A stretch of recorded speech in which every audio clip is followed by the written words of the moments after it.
In this video, pag-uusapan natin yung pag-enroll online sa MP2 ng Pag-ibig. Itetest natin kung mabilis lang ba, magkakaroon ba ng kahit na anong issue, and kung first time mo sa channel na to and gusto mo pa ng mga online tutorial videos katulad nito, please click the subscribe button. Gamit ko ngayon yung computer ko at dito na ako sa website ng Pag-ibig MP2 Savings. That's pag-ibigfundservices.com/mp2 enrollment. Yung link is nasa description sa baba para pwede nyo na lang i-click.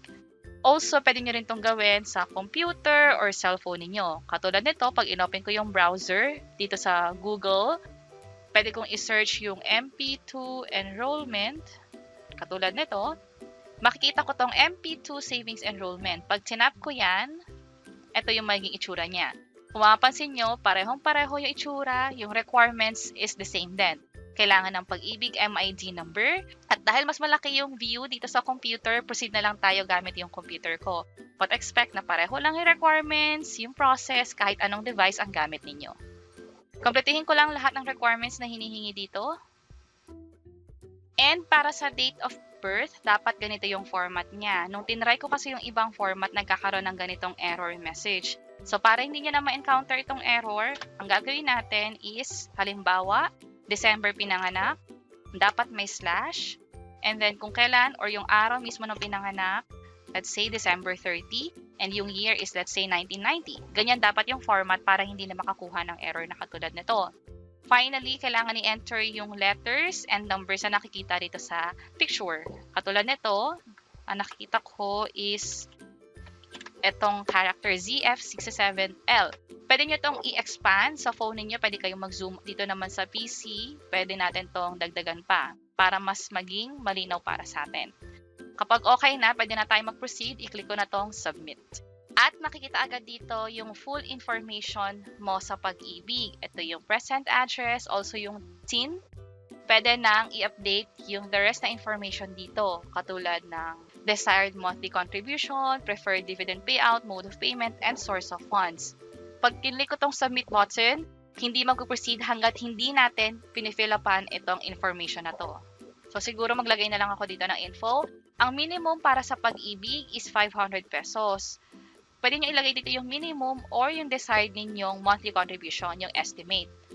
Para sa dividend payout, pwede tayong mamili either annually or 5-year. Yun yung end ng term. Pag annually, every year may makakukuha kang dividend.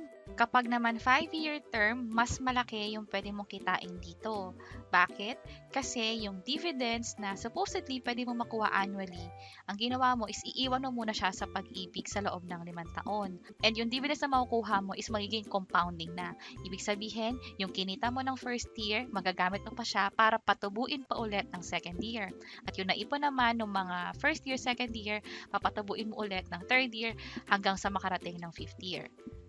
So kung ang gusto nyo is long term talaga and mas maganda or mas ma-maximize yung savings sa Pag-ibig MP2, piliin niyo yung 5-year end term. Pero hindi rin ang masama kung ang gusto nyo is i-withdraw or makuha yung tubo kada taon. Pero sa akin, piliin ko dito is yung 5-year end term. Ang goal ko dito is pang long term and mas malaking pwedeng maipon. And para sa background na rin, ito yung yearly dividend na meron sa Pag-ibig MP2. Kumbaga, yearly, yung pera mo tumutubo ng 7.03% noong 2022, 6% naman noong 2021, and so on here. So, mas malaki to kumpara kung nag-save ka sa bangko nga naman. Ang pipiliin ko is yung 5-year end term, especially ang gusto ko is yung long term na din. Mode of payment, pwedeng salary deduction lalo kung employed kayo, pero kung self-employed, mas maganda yung over-the-counter or through any accredited Pag-ibig collecting partners, which is pwede natin gawin sa mga succeeding videos na din.